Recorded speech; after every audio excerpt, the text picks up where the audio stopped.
Halo,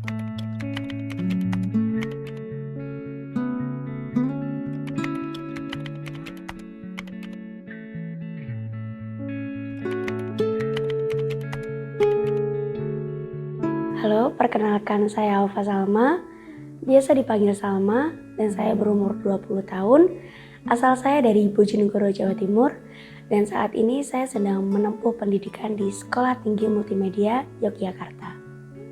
Kebetulan kesibukan saya saat ini sedang ujian akhir semester 5 dan ini kegiatan organisasi kampus. Dari tahun 2017, saya dinyatakan lupus di Rumah Sakit Angkatan Laut Surabaya. Di situ saya sebagai penyandang autoimun atau yang biasa disebut lupus atau Systemic Lupus Erythematosus. Dan saat ini saya dirawat di Rumah Sakit Sutomo, Dr. Sutomo. Dan kalau di Jogja, saya dirawat di Rumah Sakit Dr. Sarjito. Lupus adalah penyakit inflamasi kronis yang disebabkan oleh imun tubuh yang bekerja secara keliru. Yang seharusnya dalam kondisi normal, imun tubuh itu menjaga kita dari virus atau bakteri. Sebaliknya, ke pengidap lupus sendiri, dia malah menyerang dan bisa menyerang ke beberapa organ tubuh yang lainnya.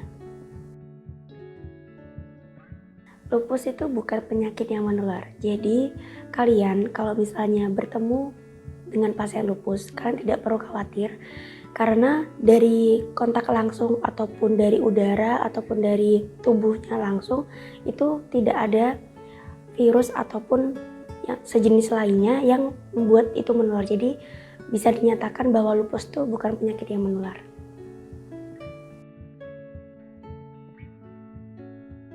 Benar, dalam arti penyakit seribu wajah atau kelihayan itu berarti seperti yang saya sampaikan di awal. Jadi lupus itu bisa menyerang semua organ tubuh dalam tubuh kita. Untuk saya sendiri, saya pernah diserang itu darah, tulang, ginjal, saraf, sama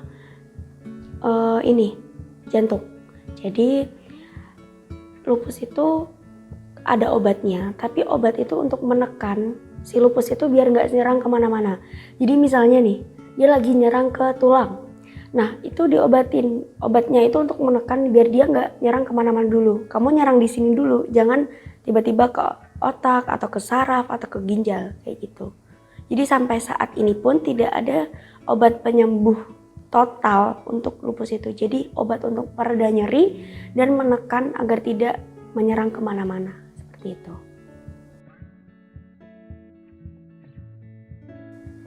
Serangan yang paling parah yang pernah saya alami itu saat saya koma yang terakhir itu di Rumah Sakit Dr. Sutomo. Saat itu saya sedang berobat kemoterapi untuk ginjal saya yang bocor saat itu.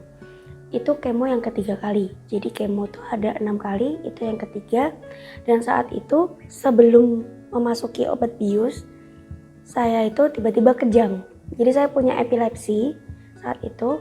Jadi saya kejang dan mendapat suntikan 10 suntikan anti kejang. Sebelumnya itu sebenarnya saya udah ada jadwal untuk MRI yang dimasukkan ke lubang besar itu untuk mengetahui sebenarnya ada peradangan di saraf bagian mana gitu. Nah, ternyata sebelum adanya jadwal itu ternyata saya koma 4 hari. Lalu dokter sampai memberikan surat di mana jika terjadi apa-apa dengan pasien, dokter sudah tidak bertanggung jawab atas itu. Jadi untuk kedokteran sendiri itu tuh kalau misalnya kejang 10 suntikan tuh udah paling full. Takutnya kalau misalnya mereka memberikan suntikan lagi, nanti berdampak di kemudian hari kalau misalnya kejang saya kambuh. Itu nanti berdampak pada saraf otak saya tidak bekerja dengan baik, seperti itu. Jadi saat saya terbangun dalam koma 4 hari itu, saya di MRI dan hasilnya ada peradangan pembuluh darah dalam otak saya. Itu yang menurut saya titik terendah saya di situ. Gitu.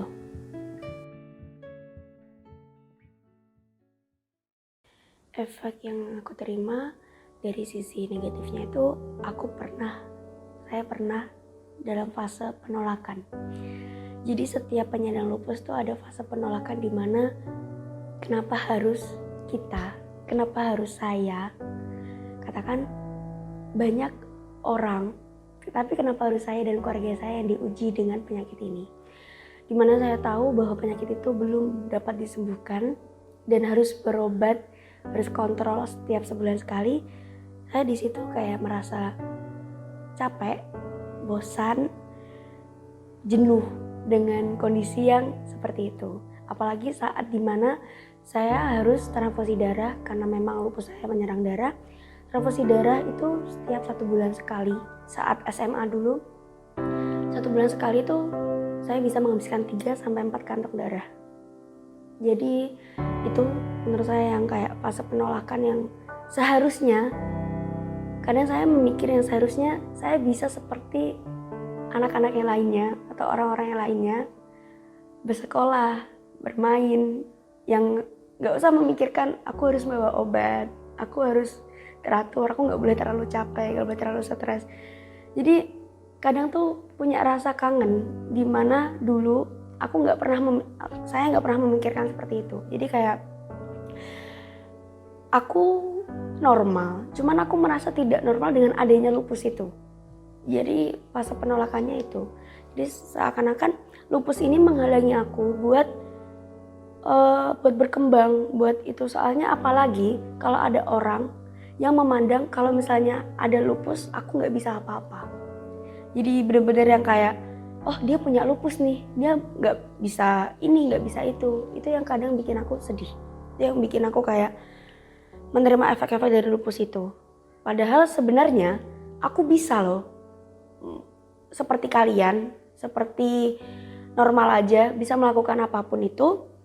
Asalkan aku tahu kondisiku dan tahu batasanku, aku harus istirahatnya kapan, kayak gitu.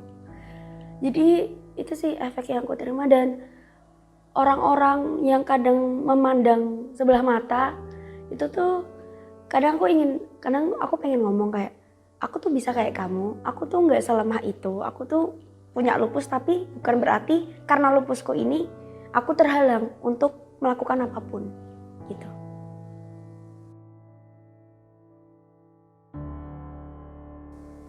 Ketakutan terbesar pastinya karena aku udah pernah koma. Itu kadang waktu aku tidur, aku takut gitu. Saat bangun, aku udah nggak nafas lagi. Jadi sebenarnya agak klise kalau misalnya aku bilang aku takut mati. Jadi aku selalu dibangunkan dalam komaku. Aku merasa Tuhan itu memberikan aku umur tambahan. Jadi kalau misalnya aku dalam fase yang lagi sakit atau kambuh, itu aku selalu memikirkan, besok aku masih bangun gak ya gitu. Terus besok aku masih bisa menjalani hidupku gak ya, dan aku masih bisa gak ya menggapai cita-citaku dan nyenengin orang tuaku. Itu ketakutan terbesarku.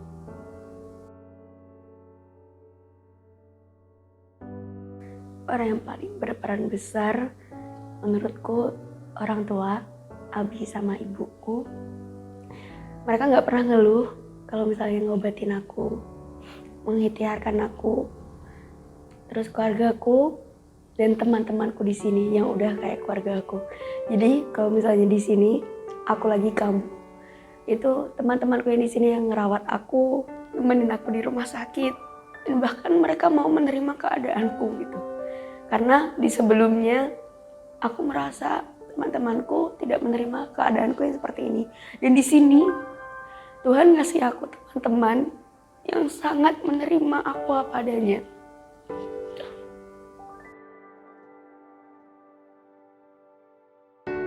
Yang membuat aku menerima dan akhirnya berada di titik sekarang yang alhamdulillah jarang kambuh. Itu karena aku sudah merasa lupus itu adalah temanku, dimana aku harus bersama dia seumur hidupku. Jadi sama-sama aku dan si lupus ini menjalani kehidupan dengan tahu kondisi tubuh dan tahu saat harus istirahat. Lalu bersyukur karena aku diberikan orang tua dan teman-teman yang selalu mendukung, karena kadang kita harus mikir yang di bawah kita tuh masih banyak yang mungkin dia sakit tapi tidak ada biaya untuk berobat, dan mungkin tidak ada yang support dia untuk berobat, seperti itu. Jadi akhirnya aku menerima kalau aku harus hidup dengan lupus seumur hidup tuh karena aku mempunyai keluarga dan teman-teman yang mendukung aku untuk selalu bisa bangkit.